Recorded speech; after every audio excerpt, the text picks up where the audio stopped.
G'day legends, welcome to another episode of Parts Unknown Melbourne. I'm Moose, we've got a gadget behind the camera today. And I, of course, am Gandalf. We're here to show you the best places in Melbourne to eat, sleep, drink, and everything in between. The only thing is, we don't know where it's going to be. We're in Thornbury now, we're going to have a little walk around, see what tickles our fancy. Let's get into it. Just off High Street in Thornbury, you'll find Short Round Cafe, a seasonal cafe serving both food and drink for all. The really cool thing about it is that, as I said, it's seasonal. We have the autumn menu at the moment. Very excited to see what they dish up for us. We'll be checking in later. What I love about this place, in a world where Good Friday means something, it means nothing here. You can come in here and get a coffee like it's just not a public holiday. So mind us some Easter eggs after this. Lots of cafes nowadays, especially on weekends, don't like doing split bills. That's why it's great to know just across the road there's an ATM to get cash out and make splitting the bill easy as. Now, we know that the AFL is in full effect at the moment, and we are so excited to throw over to the Before the Bounce boys to give us all of the analysis of the AFL so far.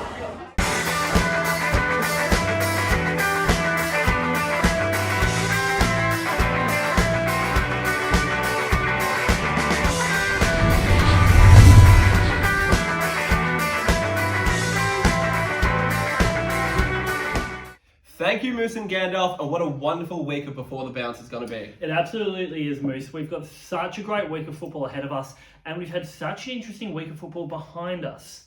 Not the least of which, gambling and the AFL. Critics are saying that AFL is in bed with the gambling lobby a bit too much, and it's making adults and children alike start up the bad habit. When questioned as to whether or not AFL will split ties with the gambling lobby, CEO Gil McLaughlin said the odds look 10 to 1. It's not bad, that one. It's also a very interesting time in AFL in Adelaide. Now, round 4 next week, we've actually got all AFL games are being played in the mighty state of Adelaide, which I think is a fantastic thing for tourism, and it's already proving quite substantial. We looked into the profits that Adelaide tourism is making, and they've actually been doubled. Is that right? Yeah, they've actually been doubled from $2 to $4. Well, everybody knows about the controversy of Alistair Clarkson not boarding the same 747 as the North Melbourne Footy Club and the Hawthorn Footy Club. Wanted to keep those worlds separate. He said he didn't want to cause an issue between the boys and he'd take a separate flight. But we've actually found some exclusive footage of what actually happened when Alistair Clarkson tried to board the plane and take his seat. Let's roll the clip. Real that day I wore a vest because that vest was disgusting. You can't sit with us. That's just... One of the boys in the editing team said that. I was going to say, it's low-hanging fruit. Too clever for you, though. We've also found in very interesting news that Channel 10 is trying to broadcast AFL again. Yes, they have put forward a bid for the 2026 season to be able to broadcast AFL just like they did in the 2000s. When asked for comment, the Channel 10 CEO said they're very much looking forward to showing AFL on Channel 10 again, as well as showing The Simpsons at 6 p.m, Neighbours at 6:30, and Mike Larkin and the Weather at 5:55 p.m. All right, Gandalf, I think you're going off to the board to give us the play-by-play. G'day guys, thank you so much. So as we know, today we are talking about all the problems that Collingwood are coming in the upcoming ground about with no ruckman. So it's a big shame. They've lost Mason Cox, they've lost Josh Fraser, all their players. So the question is, who do they put in the ruck? Now we're going to go show you some vision here of when Collingwood played GWS in 2019, and they were getting busted up by Shane Mumford in the ruck. So what did they do? There's a few tactics that GWS did to Collingwood to bust them up. And essentially what it was one of them is pushing players under the ball. So you go into the ruck circle, you push someone out of the way. It's unfortunate, but it's totally within the legal to be able to do that kind of thing. And it kind of makes it one man up. The other thing they can do is bring an extra man in. In my opinion, it needs to be that person from the wing. So as you can see here, what we've got is, so you've got someone's on him, and then you've got this extra right here. What you can do is, get another person up, bring them in, and almost know that you're potentially going to lose the ruck toss, and then go and just, give it a good go. That's it for me on the board. Pretty good, Gandalf. I didn't mind that. I really did. You see, you boys don't think I do, but I do my research. You're doing your homework. All right, this one's for all the Oz kickers watching, and those who's trying to brush up their skills. Here is Before the Bounces tutorial on how to kick a drop punt. G'day legends. In a game of Aussie rules, you have 3 options as you kick. You have the snap, the banana, and of course the drop punt. I'm going to show you the ladder. Let's go.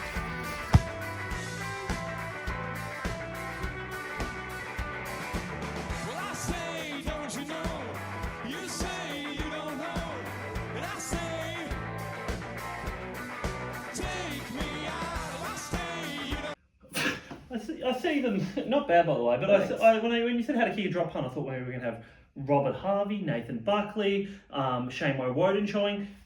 Who do they give the gig to? They give it to Moose to show us how to drop punt. Hey, I know how to kick drop punt. Clearly, but it was very good. Well, it's our time of the week already. Here we go for Gandalf's eruption. Thank you. And I know it's very early in the season and we didn't think, and I didn't want this to be the case, but I wake up and I am embarrassed for the game. We saw last night that Stephen Cornelio from GWS got in trouble for dissent. Dissent. It's all we're hearing about and it's driving me absolutely bonkers.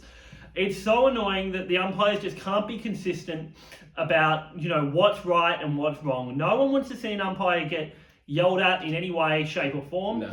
But it needs to be consistent if they're going to actually implement this rule because it's very controversial. So what I saw last night was him just simply asking a question, how is that a free kick? How many times have we said to an umpire when we used to play, how is that a free kick? And I think they actually don't mind the dialogue of you actually asking a question. And now it's gone out the window to the point where, let's walk on eggshells. We can't even, better not look at the umpire. Well, I have had enough of AFL dissent. And Gillian McLaughlin, a chicken rots from the head. We need to fix this right now. And that is Gandalf's eruption. See you next week. Can I say, though, that there's a level there. Yes, you can ask why there was a free kick, but you're not allowed to yell at the umpire. No.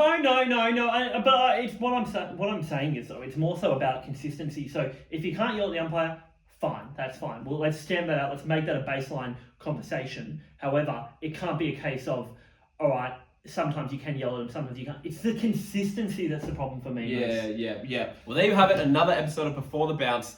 That's with Moose and Gandalf. We're going to throw it back to Moose and Gandalf for the Parts Unknown Melbourne. We'll be here next week doing all the analysis for every AFL game. See you then. Thanks so much to the Before the Bounce boys. Let us know what you think of them. Hey, told you that I don't care about Good Friday here. I'm eating bacon. This sandwich is just superb.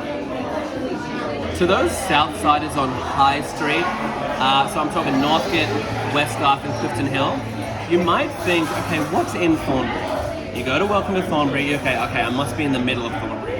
You keep going up a bit, 1-800 lasagna, you're like, okay, it's pretty cool. And then you get to Short Round and you go, okay, this is nice, but this must be the end of Thornbury. Not true. Once you get to Short Round, that's when it gets better and better. You can go up High Street and there's lots of cool cafes. Short Round is the entrance. Oh, well, tell you what, I am so full from that. $16 for a very good sandwich that has left me feeling very satisfied, something I haven't felt in a while. Let's give you our final thoughts outside. G'day legends, thanks so much for watching another episode of Parts Unknown Melbourne and for letting the Before the Bounce boys get in the ruck. I'm Moose, we're here with Gadget. And I, of course, am Gandalf. We have had an explosive time at Short Round. Great food, great people, great table chairs and service. We will be back. As for now, I got to go to the bathroom. See you next time.